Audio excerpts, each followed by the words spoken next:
Feminine energy. It's a hot topic these days. Online influencers keep telling women that it's empowering to be hyper-feminine.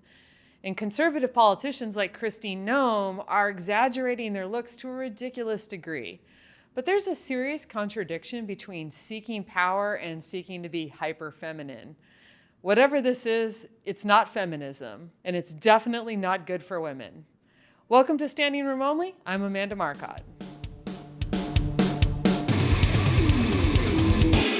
Christine Noem may be the head of the Department of Homeland Security, but she wants the public to primarily think of her as a bubble-headed bimbo. It's not just her plastic surgery or her heavy makeup or her fillers or even her ridiculous over-the-top lashes. She also likes to play dumb, like when she pretended during a Senate hearing not to know what the words habeas corpus meant. So Secretary Noem, what is habeas corpus? Well, habeas corpus is a constitutional right that the president has to be able to remove people from this country and suspend their right to. Let me stop you, ma'am. Suspend their habeas right corpus, excuse me, that's incorrect. President habeas Lincoln corpus used it. She does know what it means. We know this because later in the hearing, she admitted that suspending habeas corpus is what Donald Trump wants to do. Playing dumb is how she puts a feminine spin on a very cruel policy, which is sending innocent people to foreign torture prisons. She even dressed up like a sadistic Barbie doll to fly down to El Salvador and pose in front of this prison camp. It reminded me so much of that 1970s exploitation film, Ilsa, She-Wolf of the SS. Noem is far from the only one. This has become a whole way of performing femininity on the right, being very mean and very dumb. Think Nancy Mace, Marjorie Taylor Greene, Lauren Boebert, Megyn Kelly, Candace Owens.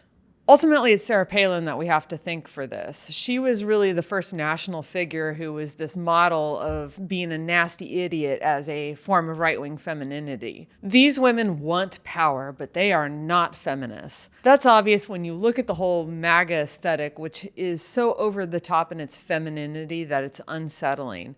People are starting to call it the Mar-a-Lago face. It's a lot of plastic surgery. It's a lot of lacquered on makeup. Christine Noem has it, but you also see it with people like Kimberly Guilfoyle, Lara Trump, Laura Loomer. It's not attractive. The whole point of it is to show off how much money and time you have to spend on things like lacquering on makeup or getting extensive plastic surgery. Feminists aren't against makeup or even necessarily plastic surgery, but we are against torturing yourself in order to meet these frankly bizarre artificial standards of beauty. Though really, it's too weird to call it beauty. I'll be chatting about this more with my guest today, Laura Bassett. She'll be joining me later in the show for Pass the Mic. Right now, we're in a moment of cultural obsession over something people are calling feminine energy. Feminine energy is sold to women as a form of empowerment, like you're going to get professional success and romantic interest if you just channel your feminine energy. You know what has genuinely made my life 20 times better, easier, and more free-flowing is learning about feminine energy. And that's exactly why I'm starting this series called Feminine Energy 101, where I'm going to teach you everything you need to know to let go of everything that's making your life hard and literally become the universe's passenger princess. Unlike our resident Gen Z social media star, Russell, I'm not super up to date on all the TikTok trends, so I want to thank Taylor of Antibot for her YouTube video on this trend. It was very thorough and very educational. Popular right-wing commentator Candace Owens likes to draw an explicit line between the feminine energy trend and the MAGA movement. Be feminine, right? That's something that... It is incredible how they are trying to make femininity go out of style. And I want to be clear, what I'm talking about when I say is to be feminine is to not follow these abhorrent trends of the left constantly telling you to make yourself ugly, as if that's somehow going to make you a more powerful person. There are so many contradictions here. In theory, feminine energy is supposed to be sweet and submissive.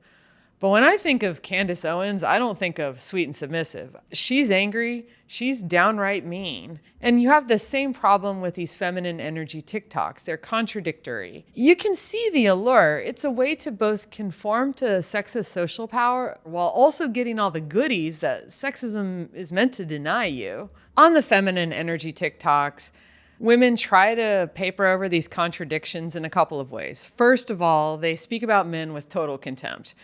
In their view, men are toddlers who can't be spoken to like adults. They need women to manipulate them through feminine games, like withholding your affection and like playing sweet and otherwise trying to cajole them into doing things that you want. The reason he's not changing for you, and you've asked him 100 times, to do this one thing, to make this one adjustment, to please take you seriously. It hurts my feelings. You've cried. You've been like, I'm not going to be able to be with you anymore if you keep doing this thing. And he doesn't change. You know why? Lean in, mommy will tell you. Because to talk to a crocodile, you must speak crocodilish, okay? To communicate to a man that what he's doing is no longer good enough is you say it once and then you pull back your energy. Another way they tried to resolve these contradictions is by talking about femininity as a performance, as if getting attention is the same thing as getting power. So the first step in activating your feminine energy is obviously looking feminine. An easy way to do that is to wear skirts or dresses all the time. The second thing is when you walk into a room, you cannot be putting your energy outward. That will make you demagnetize. So instead of going into a room and being like, oh, I hope people like me. Oh, I hope he really likes me. I hope he gives me princess treatment. I hope he asks me out. You want to walk into a room with all of your energy on you, thinking about how obsessed you are with yourself, thinking about how amazing your life is, thinking about how beautiful you look. You want to envision yourself as literal royalty. Traditionally, stereotypical femininity is nothing like this. It's supposed to be self-sacrificing, generous, kind to a fault. The Victorians had the angel of the house. In the 1950s, they had their version with the sitcom Housewife. Conservatives used to harken back to June Cleaver when they were thinking about what a woman should be. If only they'd had June Cleaver wearing like a giant push-up bra. Fewer pearls, more boobs. Sorry. And in a sense, you do have a version of this nowadays with this explosion of tradwife content. These are women that go online and they make a fetish out of performing submissive femininity. But that's not actually what's going on with them either. They're professional content creators. A lot of these so-called trad wives make more money than their husbands. No one wants the husbands on camera, go away. These feminine energy videos share the same problem as the MAGA women who want power like Kristi Noem.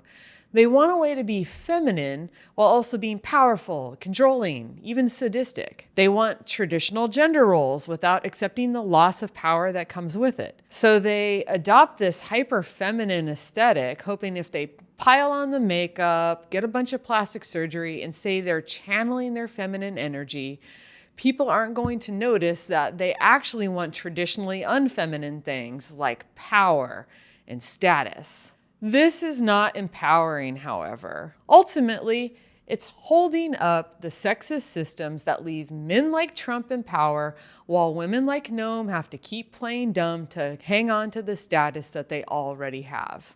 I don't want to be too saccharine about it, but what feminists want is simple: equality. We don't want to waste our energy trying to resolve this contradiction between upholding a sexist system while also trying to seek power within it. It also leaves us more energy for having fun, which we're going to be having today with my guest for Pass the Mic, Laura Bassett. My feminine energy is all about cats.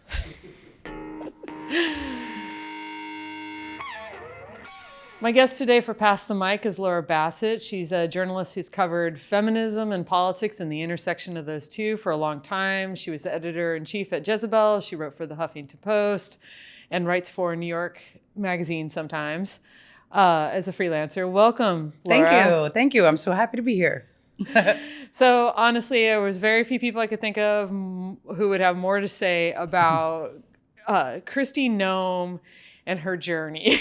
Her journey, yeah. Let's call it that. She's the perfect person to talk about with these contradictions of right-wing femininity. Like, yes. They both want to be like traditional, feminine, those kinds of things, but they also want all this power and status.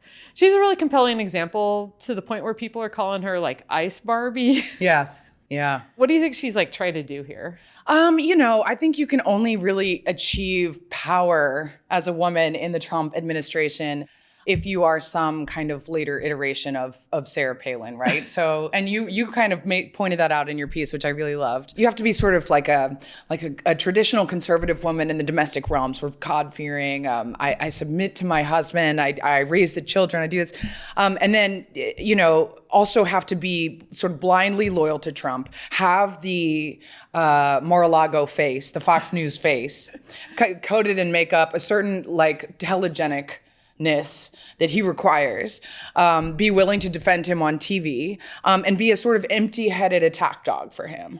And I think that she is perfectly both of those things. And so she has become literally the face of this fascist sort of immigration deportation project, because really she doesn't know anything about what she's doing. But she sprays her hair down and pumps up her lips and puts on the makeup and the Rolex and gets in front of a camera in tactical gear and is quite literally the face of it for social media. And that's what he wants her for, the propaganda. It is an interesting contradiction, though, because I think that on one hand, like you said, she's blindly loyal to Trump. She's supposed to be this kind of icon of feminine loyalty, but she also has to present as somebody in the world who has real power. Like she should be in charge of the Department of Homeland Security. How do you even resolve that contradiction, or do you? The only way that I can really make sense of it, because it is a strange contradiction. Trump is such a cartoonishly misogynist buffoon, right? So for him to promote her to the cabinet secretary at all. She was supposed to be his VP, and then she wrote the book about killing her dog, and so she got demoted to head of Homeland Security.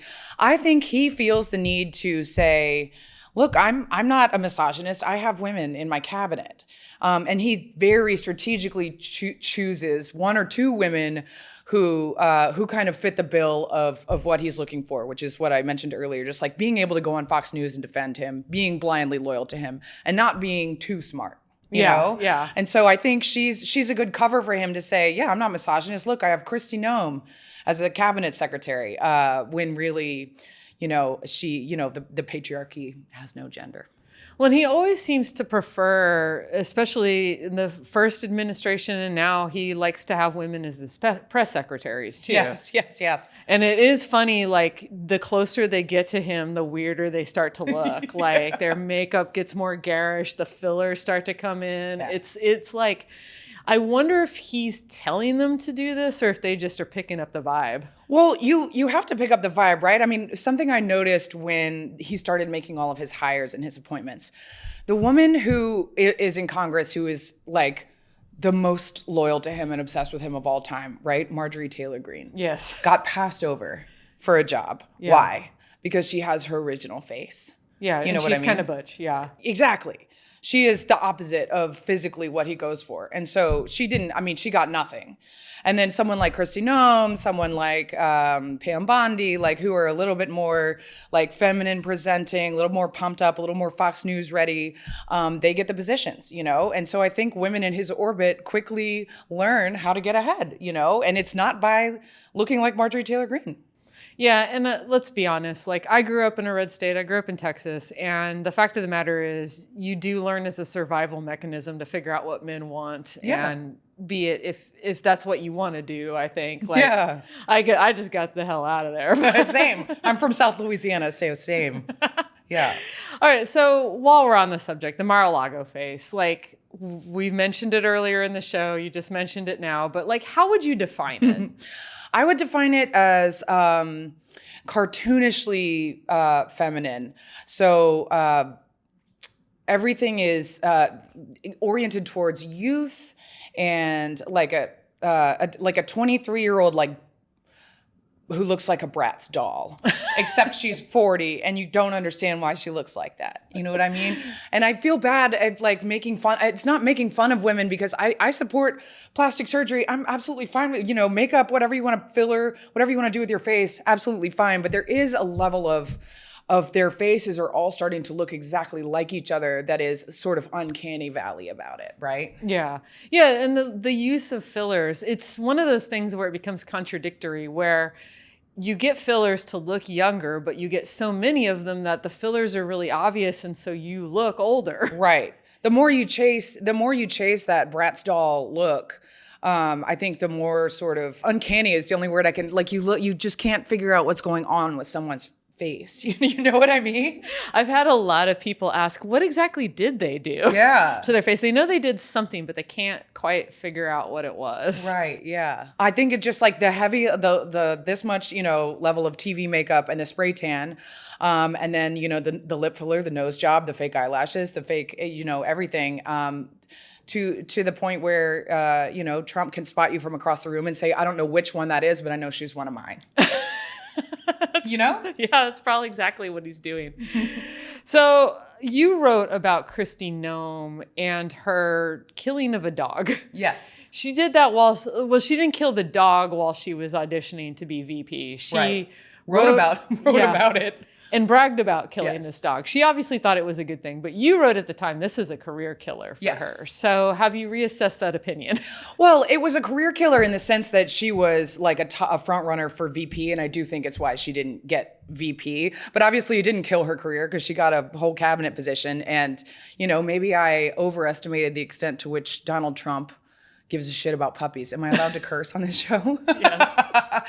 Yeah, I mean, and he doesn't like when, I've since learned, Trump doesn't like when one of his cabinet members gets canceled for something. So like Pete Hegseth, he's going to stick by him to the end no matter what, because he doesn't want to say, I gave in to these liberals canceling this person. I think it's the same with Kristi. There was this uproar about her killing the dog, and he said, okay, I'm not going to make her VP, but I'm still going to put her front and center. I don't care what the liberals think about her killing this dog. You know what I mean?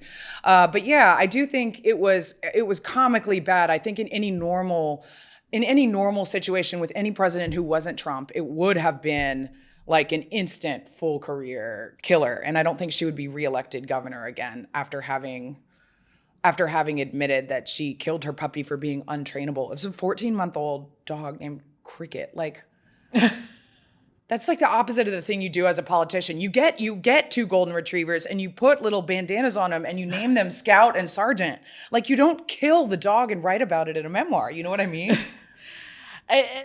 She has sort of rolled it up. I think she had a plan, which was like be this kind of sadistic villain. And she has rolled it into the Ice Barbie image, though. Yes. And like somehow she's got this thing where she's like feminine on one hand, but also a dog killer. And somehow that's working for MAGA. Yeah. You're like weirdly terrified of her, but she's doing it in this sweet voice with like all this lipstick on. And yeah, it's and like the blank look in the eyes. I think she practices that. The dead eyes, the like 1,000-yard stare. It's so weird.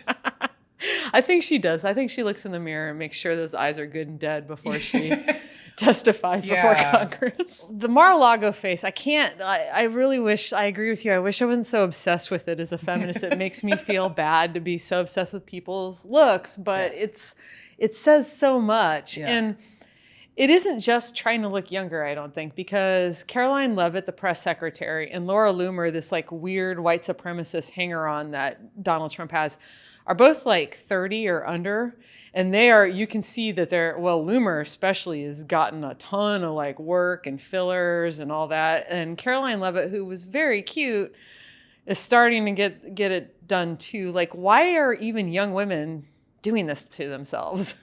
Yeah, I mean, I think it comes down to the Fox News aesthetic. I think in conservative world, it's like they see liberals as looking a certain, like for them, they have this idea of like the purple haired, no makeup, like, liberal woman.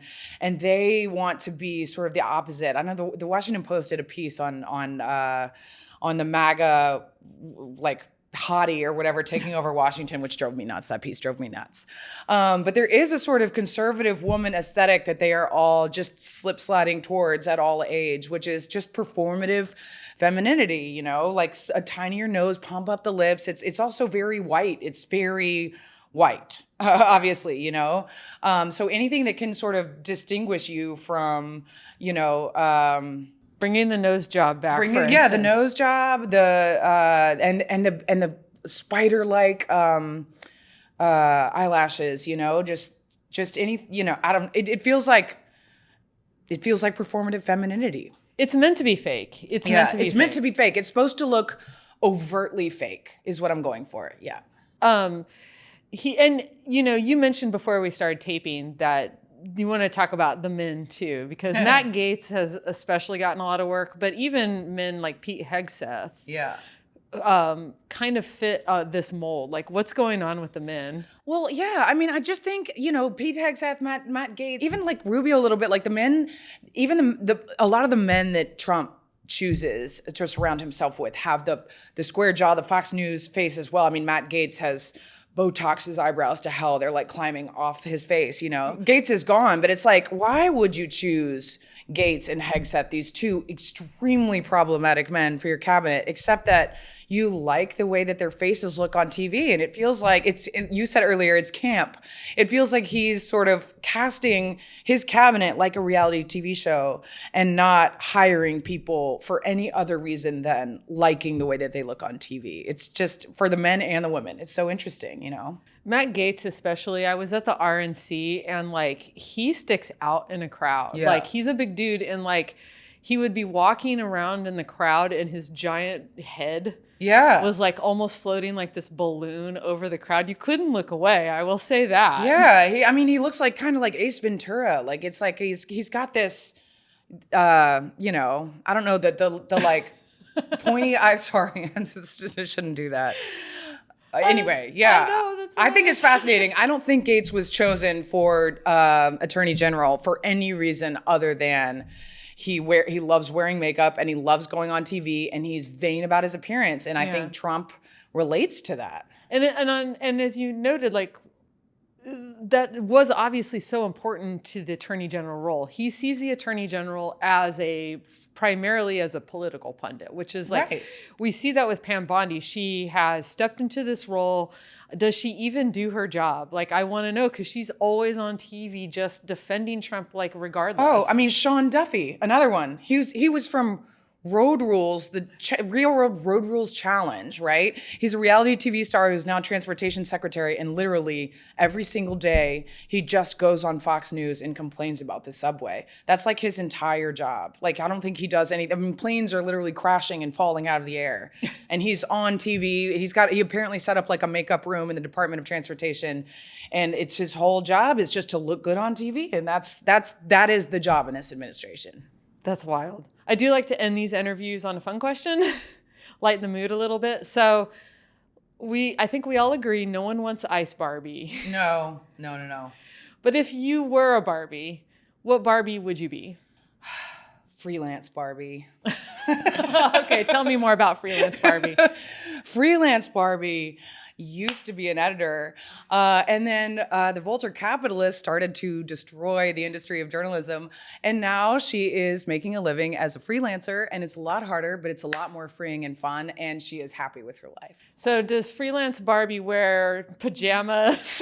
Freelance Barbie is often pantsless in her apartment.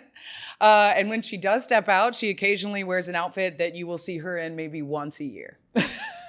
I want to believe that I would be cool DJ Barbie, but at the end of the day, I'm covered in cat hair Barbie. Cat mom Barbie or cat lady? Yeah, cat lady Barbie. I think a lot of people would buy cat lady Barbie, to be honest. I think she's awesome. Get her a little cat to go with it, a little accessory cat. I would buy that Barbie.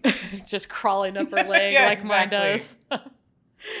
So Laura, now that you're a freelancer, if people want to follow your work, where should they go? So I have a Substack newsletter. It's called Nightcap.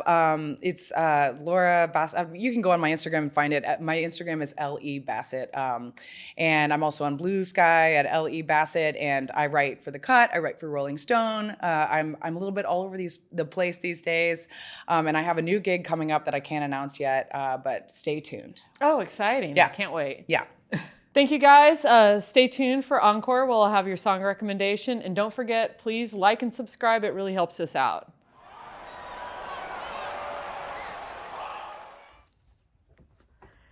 Hey, everyone. I'm here in Philadelphia at Latchkey Records, a record store owned by my partner, Mark. Today's song recommendation for Encore is Kill My Baby Tonight by LA Witch. First of all, that title is hilarious. Second of all, LA Witch is like just one of the most awesome bands. They are one of Mark's favorite recent bands. As their name implies, they're from Los Angeles, and there's like been a really interesting resurgence of popularity in an 80s, 90s genre called shoegaze. It's really gotten popular because a lot of TikTokers use shoegaze songs in their TikToks. And a lot more people now have interest in the genre because of it. So you're seeing a lot of up and coming bands sound like older bands like Jesus and the Mary Chain. But LA Witch was actually ahead of the curve. If you listen to this album, it's their first self-titled album. It came out in 2017, and it's very shoegazy. It's garage rock. It's got surf rock influences, but that was always true of shoegaze. It's a little gothic. What's funny is since then, LA Witch they have their third album out now, and it's a lot more post-punky. It's a little bit more bass-driven, a little bit more rock and roll. I like both versions of the band. Everyone evolves in music, but man, their first album, if you are into the shoegaze trend,